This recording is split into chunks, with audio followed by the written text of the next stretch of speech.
Magandang hapon, magandang gabi. Ako'y mayroon akong dinner. Magluluto po ako ng pansit kabagan. Ala, nagtatanong kayo kung ano yung pansit kabagan. Mga taga Isabela, alam nila. Tsaka si Lynn, alam niya kung ano pansit kabagan. Kaya Lynn, shout out sa'yo. Padala ko to sa Arizona. Ito para sa'yo. Anyway, ano ang pansit kabagan? Sandali lang. Ito po ang pansit kabagan. Galing po to sa Isabela. Kapon kasi nagkita kami ng tita ko para pick upin ko to. Isang box ang pinadala ng kapatid ko. Isang ganun. Ito, ginawa. Freshly made sa aming bayan. Okay? Ito, very fresh. Tapos pinatuyo pa ito para makarating sa amin. Diba? Sarap nito. Paborito to ng asawa ko. So, papakita ko sa inyo paano lutuin to. Ngayon, ang aking ingredients, simple lang. Kung ano yung nasa ref ko, ano nasa pantry ko. So, syempre, may garlic. Of course, meron pong pork belly. Pork lang kasi to. Pork. Syempre, may cabbage. At saka may onion leaves. Kaya lang, since nasa Amerika ako, lalagyan ko ng twist. Sigurado magsisigaw ang mga taga Isabela. Ilalagyan ko ng mushroom ang aking pansit kabagan. Ito pa ang isang masarap sa pansit kabagan. Ang chicharon. Necessaryong lapis chicharon, basta chicharon na dinurog-durog ko. Dapat durog-durog pa yan. Durog-durog. So, anyway, nagpapakulo pa ako ng ng itlog, yung boiled eggs. So, mamaya, papakita ko sa inyo paano iluluto. Okay, ang gagamitin ko mantika ay yung mantika. Ito kasi, ko. Ito, tingnan niyo yan. Ano ho yan? Yan yung mantika ng pinaano ko yung mga pork belly ba? Ay, ako. Naamoy yung konti lang. Kasi lalagay ko yung pork belly.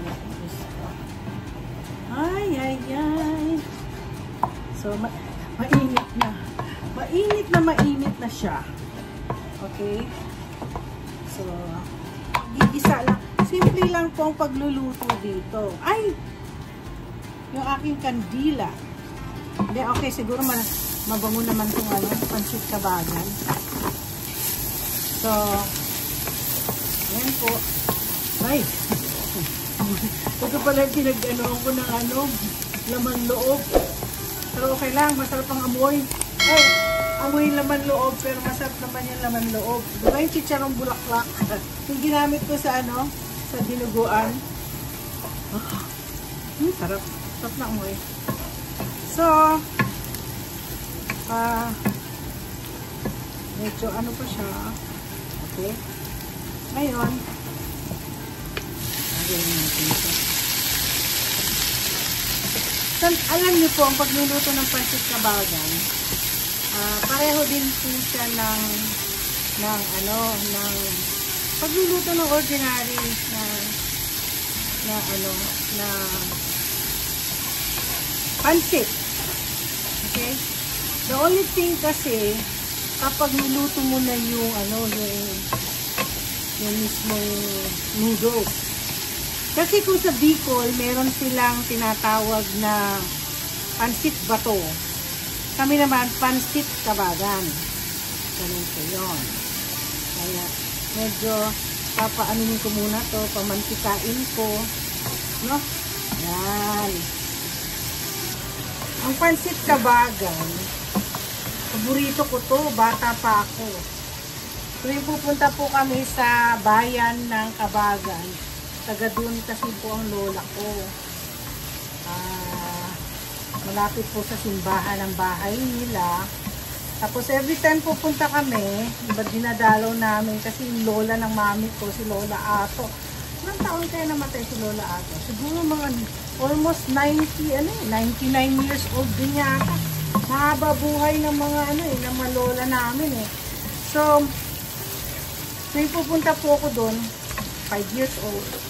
Yung bunsong kapatid ng lola ko, nako, pag nakita na niya, nako, Mariton, meron ka ng pansit kabagan dito. Nako, sabi ko, isang malaking bowl. Ubus yun para sa akin.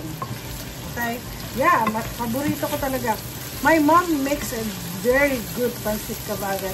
Naway itong ginagawa ko, it will give justice. Kailangan ko lang talaga mantikain to. It will give justice kasi yung mami ko talaga masarap magluto.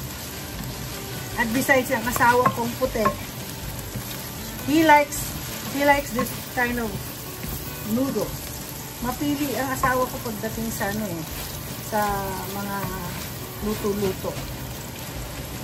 Ayan, pag nakikita niyo ito po, yan ay isang kamote na purple. Alam niyo naman, pinakita ko na sa inyo paano kumain ng purple kamote. So anyway, ayan. Hindi pa masyadong namamantika. Ayan. Brown na.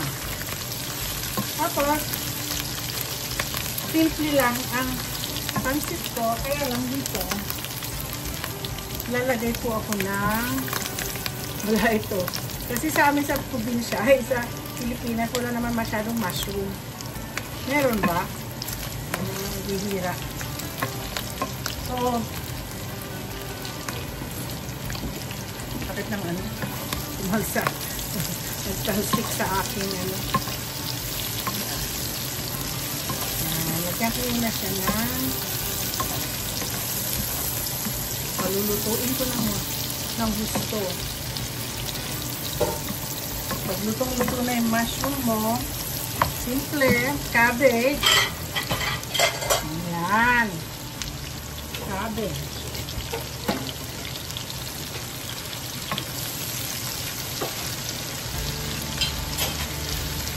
Ito muna nilalagyan ng tubig. Kasi gusto ko mag-crunchy pag ito. Kasi aalisin ko na naman ito.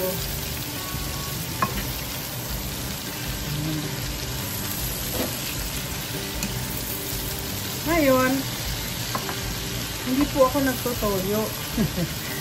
Kasi asawa ko may allergy. So, ang ginagamit ko na lang yung seasoning. Ito, seasoning. Seasoning na lang yung mas okay sa kanyang seasoning. Maglalagay ako ng seasoning. Maglasa-lasa na yung aking niluluto.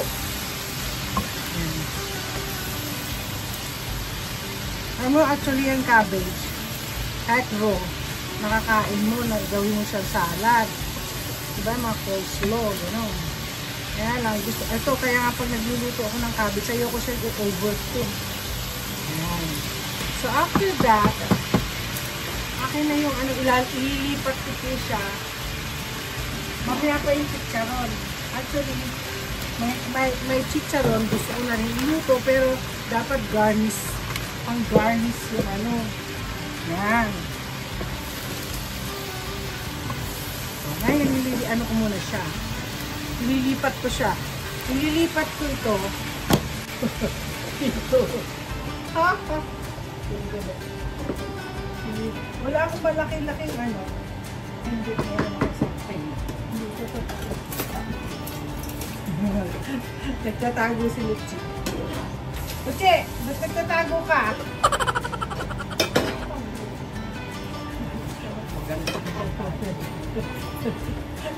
Buti lang kung maganda daw siya.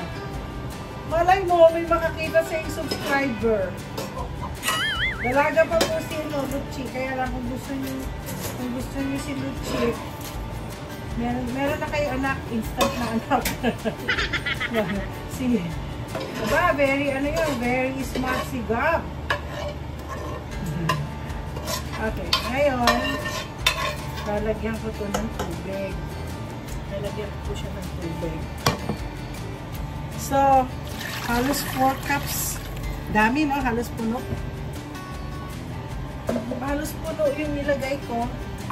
Since tubig ang nilagay ko dito, kailangan ko ng actually hindi chicken bouillon. Kailangan to broth. Kaya wala akong broth. So, maglalagay ako ng pork bouillon. Since pork na lahat. Wala akong, may chicken din ako kaya lang.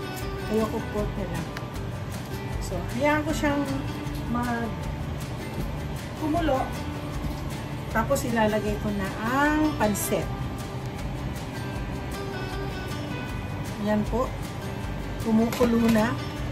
Ano ko lang ang aking video. Yan. Kumukulo na siya. Ngayon, ito na po yung yung pansit kabagan. Yan.